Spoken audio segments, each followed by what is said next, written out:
Alhamdulillah, wa salatu wa salam ala Rasulillah. I am Oussama Jammal, the Secretary General of the U.S. Council of Muslim Organizations, an umbrella organization that includes our national, regional, and local Muslim organizations, including MAS-ICNA, CARE, MUNA, MLFA, Warthaddin Muhammad, MANA, local council, relief organizations, masajid, youth, black, white, Somali, Pakistani, Indian, Arabs, and everyone, and that's the pride of the Muslim community, alhamdulillah. We have two distinguished speakers today. Needless to introduce, they're very well known and serving the community in awesome ways. I have a brother, Nihad Awad, the Executive Director of CARE, and I have Sister Linda Sarsour. She is the, I believe, the head of the Empower, an organization dedicated to mobilizing Muslim communities in the political arena. Today's topic is the elections, the 2022 going into 2024. This by itself takes a lot of time to really discuss and share and educate and pinpoint critical factors and critical issues in the elections. So I don't know how much we will be able really to share on this topic.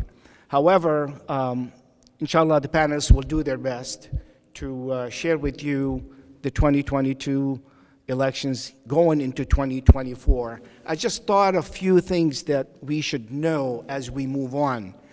I think, first of all, how many of you are registered to vote? Can you raise your hands to see how many registered to vote? Okay, not bad. How many actually voted in 2020? We're very proud of you, mashallah. Mashallah, this is great.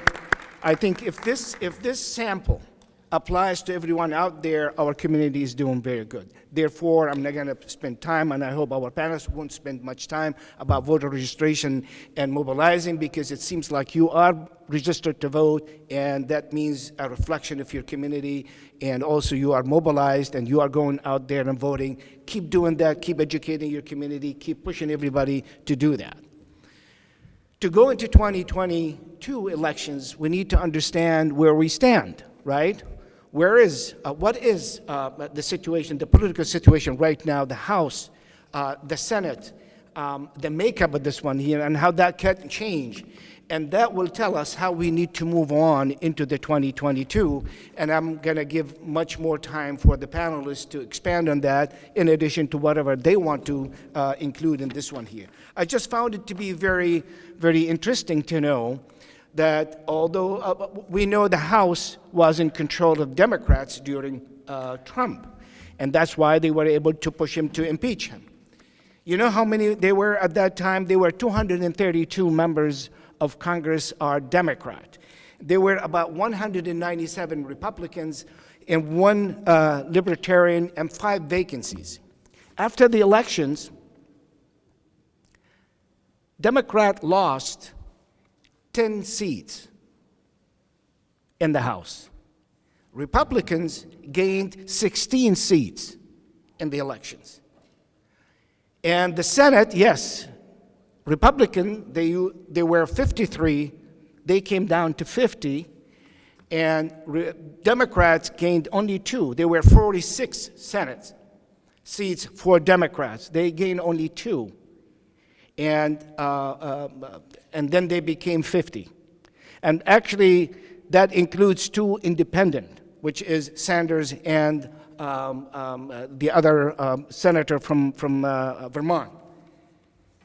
It tells you that Republicans still have a message that really resonate with the base and resonate with a good portion of the American voters.